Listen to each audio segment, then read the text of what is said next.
சங்கீதம் 19 தேவன் இப்படிப்பட்டவராக இருக்கிறார் என்பதான மேன்மைகளை தாவீது அழகாக அங்கே எழுதி வைத்திருக்கிறார்.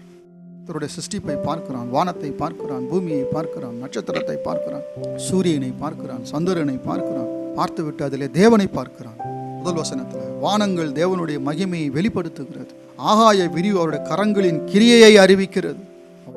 கரம் எவ்வளோ பெரிய கரம் என்றும் அவரால் எவ்வளோ பெரிய காரியங்களை செய்ய முடியும் என்றும் ஆகாய விரிவு அவனுக்கு வெளிப்படுத்துகிறது. எனவே தான் அவனுக்கு தேவன் மேல் அப்படிப்பட்டதான ஒரு அசைக்க முடியாத நம்பிக்கையும் விசுவாசமும் இருந்தது. பகலுக்கு பகல் வார்த்தைகளை பொழிகிறது, இரவுக்கு இரவு அறிவை தெரிவிக்கிறது. அவைகளுக்கு பேச்சும் இல்லை, வார்த்தையும் இல்லை, சத்தம் கேட்கப்படுவதும் இல்லை. ஆகிலும் அவைகள் சத்தம் பூமி எங்கும், அவைகள் வசனங்கள் பூச்சக்கரத்து கடைசி வரைக்கும் செல்கிறது. சிருஷ்டிப்புகளுக்கு ஒரு வார்த்தை கிடையாது, அதற்கு பாஷை கிடையாது. ஆனால் அதை பார்க்கும்போதே தெரிகிறது ஒரு தேவன் இருக்கிறார் என்று.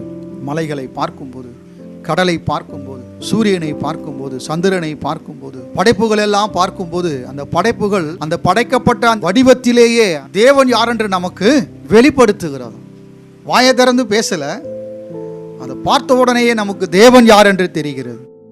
தேவன் நம்மையும் அப்படிப்பட்டவர்களாக மாற்றுகிறார். இந்த உலகத்தில் பேச வேண்டிய அவசியமே இருக்காது. சில விஷயங்கள் வாழுகிற இந்த வாழ்க்கை கிறிஸ்து இயேசுக்குள்ள சிருஷ்டிக்கப்பட்டிருக்கிற அந்த நிலையை பார்த்தாலே ஜனங்களுக்கு அறிவு உண்டாகும். தேவன் ஒருவர் இருக்கிறார், அவர் உண்மை உள்ளவராக இருக்கிறார், அவர் நீதி உள்ளவராக இருக்கிறார், அவர் பரிசுத்தம் உள்ளவராக இருக்கிறார், அவர் எப்படிப்பட்டவனையும் உயர்த்துகிற தேவனாக இருக்கிறார் என்கிறதான அறிவு உண்டாகுமா?